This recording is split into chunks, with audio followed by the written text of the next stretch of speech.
আসছি বাজার করতে দেখি আলু নিয়ে একটু।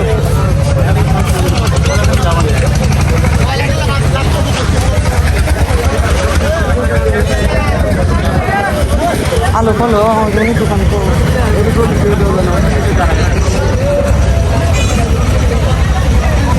আলু কত করে ভাই? আলু 50 টাকা। আর ওইটা ওইটা হ্যাঁ একই এটা দেন 1 কেজি দেন 1 কেজি। বেশি ছোটোগুলো দেন না, বেশি ছোটোটা দেন না কিন্তু মিডিয়াম তো ওদের নাই। হ্যাঁ মিডিয়ামটা দেন 1 কেজি। কত করে পিস আনার দাদা? কত করে? 150 টাকা জোড়া। হ্যাঁ কত করে? কাঁচা কাঁচা কেন গাও পিস কত করে? আপনি 70 টাকা। নিচে নামে না।